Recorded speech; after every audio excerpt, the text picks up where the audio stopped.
McDonald's के बारे में आपने कभी न कभी तो सुना ही होगा। मूवी स्टार्ट होती है और हमें एक सस्ते ब्रोकर को दिखाया जाता है जो कई दिनों से एक मिल्क शेक बनाने वाली मशीन को बेचने की कोशिश करता है। वह हर दिन 20 से 25 किलोमीटर की दूरी तय कर एक शहर से दूसरे शहर फिर तीसरे शहर मशीन बेचने की कोशिश करता है। लेकिन रिक बेबस और नाकाम होता है, परंतु उसकी किस्मत चमक जाती है जब वह अपने मिल्क शेक मशीन बनाने वाली कंपनी कॉल करता है। उसे बताया जाता है कि किसी ने 6 मशीनों को पहुंचाने का ऑर्डर दिया। यह सुनते हुए चौंक कर तुरंत ओनर के पास कॉल करता है। अगले दिन वह शॉप पर डिलीवरी की जांच करने जाता है तो वह शॉप का नाम 1515 मैकडोनल्ड्स देखता है। रिक शॉप के ओनर डिक मैकडोनल्ड्स और मैक मैकडोनल्ड से मिलता है। मैकडोनल्ड्स उसे शॉप का पूरा डिजाइन और डिटेल भी बताता है। रिक मैकडोनल्ड्स और उसके भाई को डिनर में इनवाइट करता है जहां डिक और मैकडोनल्ड्स उसे अपनी पूरी कहानी के बारे में बताते हैं। अगली सुबह रिक दोनों भाइयों के सामने एक प्लान रखता है कि मुझे लगता है कि तुम्हें बिजनेस को और आगे बढ़ाना चाहिए, और बताता है कि मैकडोनल्ड्स हर इलाके और हर कोने में होने चाहिए क्योंकि उनका यह भी सपना होता है कि पैसा कमाने के साथ साथ अपनी कंट्री के लिए कुछ बड़ा करें। लेकिन रिक के इस फैसले से मैकडोनल्ड्स और डिक दोनों नाराज होते हैं।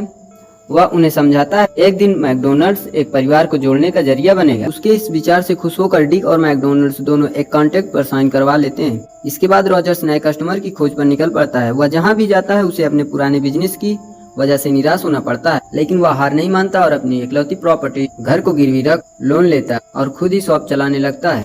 रिक नए बिजनेस में इतना खो जाता है कि वह अपनी पत्नी के लिए वक्त नहीं निकाल पाता। जब उससे इस बारे में उसकी पत्नी कहती है, रिक उसे खुश करने के लिए एक बड़े होटल में डिनर देता है जहां उसके दोस्त भी अपनी पत्नी के साथ आए हुए होते हैं।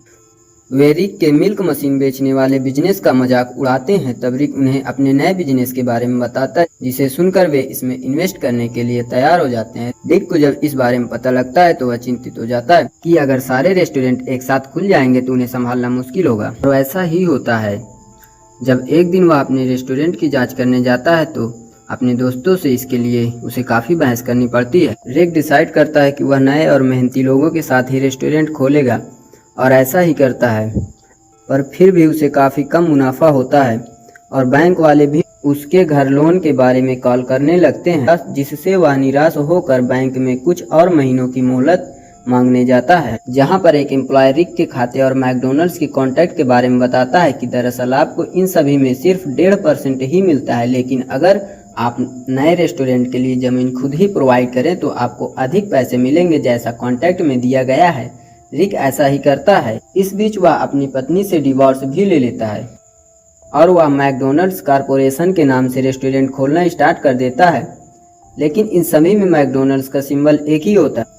जब डिक और मैकडोनल्ड्स के इस फ्रॉड के विषय में पता लगता है तो वह रिक को धमकी देते हैं कि हम तुम्हें कोर्ट तक ले जाएंगे। रिक उन्हें बताता है कि तुम सिर्फ एक ही रेस्टोरेंट के ऑनर हो, पर मैं 700 से ज्यादा, इसका मतलब इस कंपनी का ऑनर और सीईओ मैं ही हूँ। और यह सुनते ही डिक का भाई मैकडोनल्ड्स बेहोश होकर जमीन पर गिर पड़ता है। अगले सीन में हमें हॉस्पिटल दिखाया जाता है जहां रिक उन्हें एक ब्लैंक चेक ऑफर करता है, लेकिन इससे वे कोऑपरेट नहीं करते और एक मीटिंग बिठाते हैं। डिक और मैकडोनल्ड्स 17 करोड़ रुपए और कंपनी में 1% की हिस्सेदारी का दावा करते हैं। डील होने के बाद डिक रिक से पूछता है कि जब तुम हमारे पास पहली बार आए तब हमने तुम्हें अपने पूरे रेस्टोरेंट और कंपनी की पूरी डिटेल बताई, तुमने हमारे आइडिया को क्यों नहीं चुराया? तब रिक बताता है कि कामयाब होने के लिए आइडिया की नहीं बल्कि एक नाम की जरूरत होती है जो अब मेरा है। यह कहकर रिक वहाँ से चला जाता है। वह है आपकी जीत जो आपको किसी भी उम्र में कामयाब बना सकती है।